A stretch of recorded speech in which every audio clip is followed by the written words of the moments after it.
नमस्कार, मी डॉक्टर धनश्री शेळके आणि कोल्हापूरची धनश्री आपल्या चॅनेलवर मनापासून स्वागत। तर मी आली आहे माझ्या माहेरी जतला आणि माझ्या माहेरी मस्त अशी पप्पा मम्मीनी बाग फुलवलेली आहे। तर चला तर बघूया पप्पा सांगतील नाव। कुठला आंबा आहे पप्पा? केशर। बघू। हा केशर, हे चिक्कू, हे रामफळ, रामफळ बघ। हे सीताफळ। सीताफळ कुठं? हे आहे चिकडवाले, पुन्हा हे चाफा, चाफ। ओजू काय करतोयस तू? काय करायला लागलास? ते नारळ पडलेत ना नारळाच्या झाडाचे, ते गोळा कर।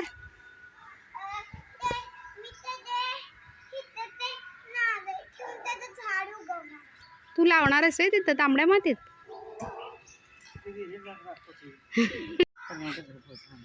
हा कुठला? कर्नाटक हापूस। हा पुन्हा हा हे कढीपत्ता। पुन्हा नारळाचं झाड।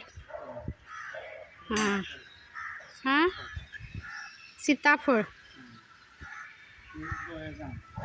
गोव्याचा गोवा म्हणजे असा हे आहे काय? छोटा आहे हा काय? झाडाला लागला की छोटा। हे चाफा। हा बेलाचं पण आहे ना। हे नारळ। किती वर्ष झाली बाप्पा हे नारळाच्या झाडानं? हे नारळ 20 वर्षाची नारळाची झाड आहेत। हा हे चिक्कू, त्याच्या कडेला कढीपत्ता। कढीपत्त्याचे भरपूर आलेत। हे रामफळ आहे। हा आणि हे रामफळ एक वाळलंय ना झाडालाच। हा ते छोटस आहे ते डाळिंब ओजूच्या कडेच। आणि हे नारळाचं, हे पेरूचं ना? हा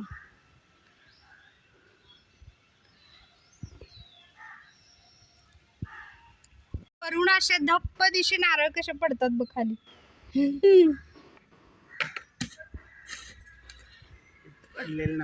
हा शहाळे आहेत ते, शहाळे का नारळ?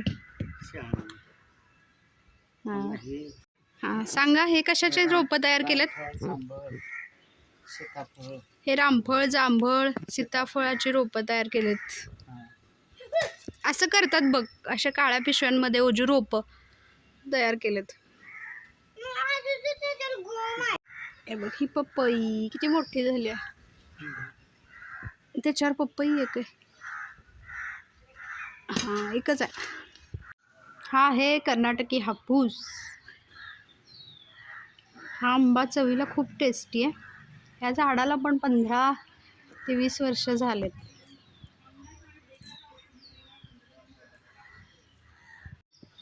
हे आहे लिंबू आणि हा आंबा आहे तो आहे केशर आंबा। केशर जातीचा आंबा आहे आणि ही फुलांची झाड आहेत। आबोली, ही मोगऱ्याची फुलं झाडावरच वाळलेली आहेत।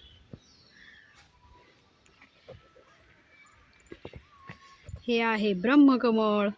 हे बदामाचं झाड आहे। हे झाड आधी काढलेलं पुन्हा आलंय।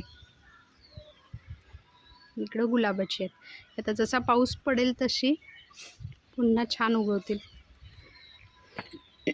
हे आहे जाई जुईचा वेल, खाली पडलाय तो। हे पप्पांची आराम खुर्ची आहे। ही आहे सदाफुली, अबोली। हा आहे पुदिना। पुदिना नाही, ओवा, ओवा आहे हा, ओव्याचं झाड आहे। हे आहे पांढरी सदाफुली। तर तुम्हाला माझ्या माहेरची घराच्या समोरची सुंदर अशी बाग कशी वाटली मला नक्की कमेंट करून सांगा। व्हिडिओ आवडल्यास लाईक, शेअर, सबस्क्राईब करा।